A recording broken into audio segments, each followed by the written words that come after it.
Candidato, o que o senhor está lendo atualmente? Eu leio de tudo, né? Eu tenho lido muito sobre governança metropolitana, me preocupo muito. Ribeirão já é uma metrópole, vai chegando a 700 mil habitantes em breve. A nossa região metropolitana tem aqui em torno de 1.200.000 habitantes. A nossa macro-região é do tamanho do Uruguai, então eu tenho me preocupado muito em ler sobre isso. Eu tenho lido sobre o plano diretor da cidade, que é muito antigo e desatualizado. Tenho lido sobre as leis que compõem o plano diretor. Tenho lido sobre educação, tenho lido muito sobre saúde, tenho lido muito sobre mobilidade urbana e mobilidade digital. E a Feira Nacional do Livro, o senhor tem frequentado? Sim, frequento a feira há vários anos. O que o senhor planeja para lá? A Feira do Livro, eu não sei, ela não é... Você sabe que ela é tocada não pela Prefeitura, mas pela Fundação Feira do Livro. Claro que a Prefeitura é um grande parceiro, é incentivadora, e eu acho que tem que continuar assim e ampliar, inclusive, esse incentivo. A Feira do Livro, eu tenho conversado com a Abel Farias, que é a presidente da Fundação, com o Edgar e com as outras pessoas que trabalham ali na Fundação. Acho que a Feira do Livro tem que ser incentivada, tem que continuar crescendo, mas ela precisa se remodelar.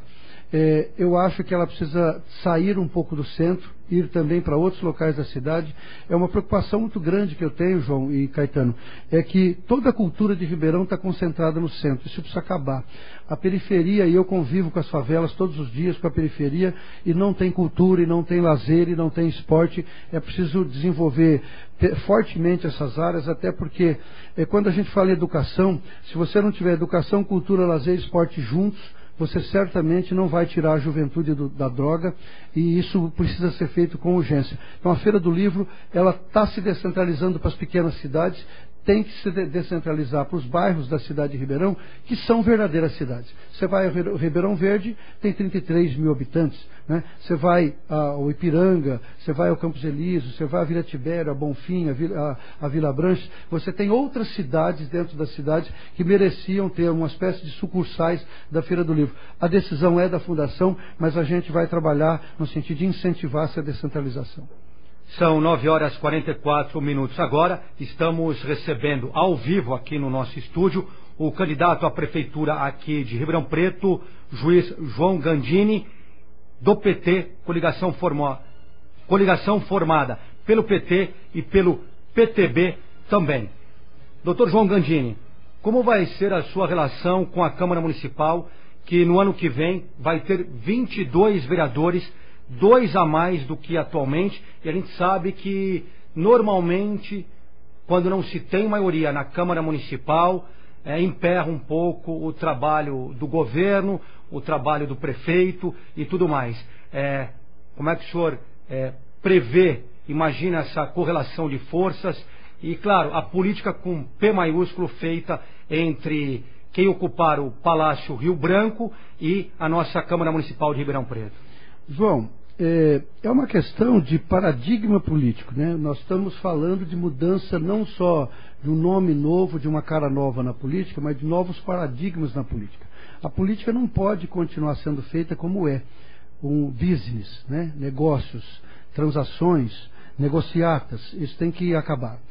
A corrupção campeia por toda parte e é preciso combatê-la com rigor, e nada melhor do que um juiz aposentado que conhece profundamente essa questão para combater isso. A Câmara de Ribeirão tem vereadores muito sérios, muito corretos, muito comprometidos, mas infelizmente não é a maioria. Nós temos pessoas lá que têm verdadeiros feudos dentro da cidade e que precisam ser combatidos estes feudos. É claro que o prefeito ele não pode ser passional, como tem sido a nossa experiência. O prefeito tem que ter uma visão de Estado, uma visão de magistrado mesmo, né? Uma visão de Estado. E quando eu falo visão de Estado, eu deixo muito claro isso. O político profissional, ele tem o olhar voltado para o voto. E o estadista tem o olhar voltado para a história. O que está faltando em Ribeirão é alguém que tenha visão de estadista, né? E o estadista tem uma relação política diferente, de muita discussão, de muita conversa, de muita negociação, mas negociação e não barganha. O que nós temos tido é uma maioria folgada da prefeita na Câmara, que vota leis de afogadilho, entra na terça-feira, vota urgência, vota na quinta uma lei, por exemplo, como a de uso e parcelamento do solo, que deixou a cidade com um vácuo jurídico aí por 3 anos, com um problema seríssimo. A cidade vai deixar de se desenvolver quanto podia, porque foi feito de última hora. Também a mesma coisa ocorreu com a PPP dos resíduos sólidos. Há um plano nacional, é preciso fazer um plano municipal, e esse plano está sendo feito também de última hora, sem discussão com a população. Essa relação com a Câmara, ela é precedida de uma outra relação, que é a relação com a sociedade. O poder público municipal, executivo, tem passado um trator em cima dos conselhos, das associações de bairro e das ONGs, né?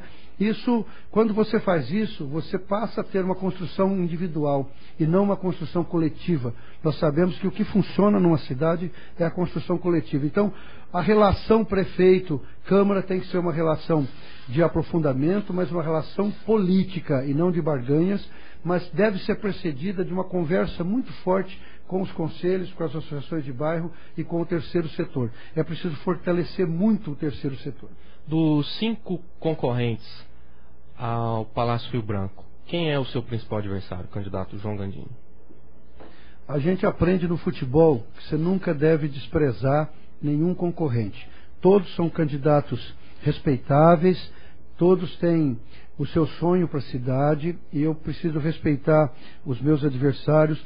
Todos eles são pessoas que eu conheço, com quem eu convivo já há bastante tempo e respeito muito. Portanto, eu não tenho adversário preferencial.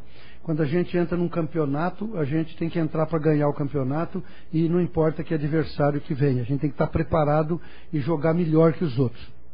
É evidente que nós temos, tradicionalmente, 3 candidatos que são políticos profissionais, que estão aí há muito tempo na estrada: a prefeita Darcy Vera, o deputado Duarte Nogueira e o ex-deputado e ex-vereador Fernando Chiarelli.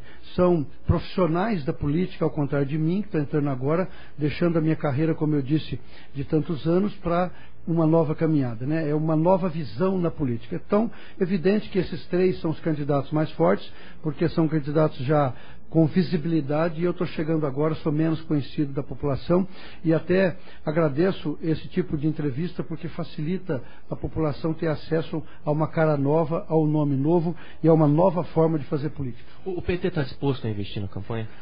Não tenho dúvida, não só está disposto a investir, como já está investindo, né? Nós temos toda a nossa campanha estruturada, a equipe de marketing está aqui, a equipe de mídias sociais está aqui, a equipe de media training está aqui, a militância está se mobilizando.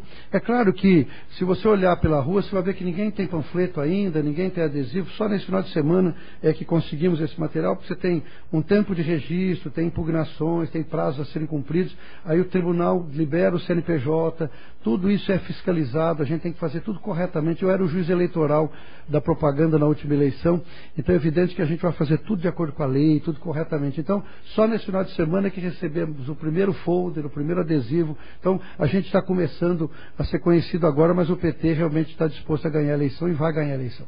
Candidato, voltando à questão da relação do Executivo Municipal com o Legislativo, com a Câmara Municipal propriamente dita. O senhor aqui usou a expressão feudo, né, balcão de negócios, a relação entre prefeituras e câmaras. A gente sabe que isso ocorre, não é um privilégio, entre aspas, de Ribeirão Preto, da nossa região. Isso ocorre em todo o Brasil, também é assim nos governos estaduais, também é assim no governo federal.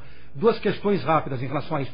Como quebrar esse feudo, e muitos políticos, quando chegam lá também, e o senhor deve ter acompanhado isso e se deparado com isso, reclamam dessa correlação desigual, muitas vezes, de forças, em que o principal mandatário, o chefe do executivo, acaba virando refém de câmaras municipais, de assembleias legislativas, de Câmara Federal, Senado Federal e tudo mais. Como fazer essa roda girar de maneira diferente? Você tem que sair do círculo vicioso que nós temos hoje para um círculo virtuoso. Como é que você faz isso? Envolvendo a sociedade na discussão. A sociedade tem que ser envolvida na discussão. Por isso que eu falo das associações de bairro, a questão dos conselhos, a questão do terceiro setor. A sociedade precisa participar mais. Se você deixa a sociedade apática e anestesiada como ela está hoje, e o comportamento do executivo hoje tem sido incentivador dessa apatia e desse anestesiamento, porque as pessoas não querem participar da política, elas não são chamadas. Quando são chamadas e opinam, a opinião dela não é ouvida. Os nossos conselhos não são deliberativos, são conselhos meramente consultivos. Muitas pessoas que poderiam dar uma contribuição fantástica para a cidade, para o desenvolvimento da cidade, não participam porque a sua opinião não vai ser levada em conta. Se você fortalece as forças sociais, certamente o relacionamento do Palácio com a sociedade e do Palácio com a Câmara vai melhorar. E aí diminui o poder de barganha dos vereadores e você deixa de ser refém. O prefeito passa a ser um parceiro dos legisladores, que tem a função de legislar e de fiscalizar o prefeito. É preciso fiscalizar a execução do orçamento, é preciso fiscalizar a honestidade. Por isso que eu falo que tem que trabalhar com objetivos, com metas, com indicadores de desempenho e com controle social. Se você tem isso, a Câmara começa a funcionar melhor, o Executivo começa a funcionar melhor, o serviço público se motiva e a sociedade se motiva a participar. É o círculo vicioso virando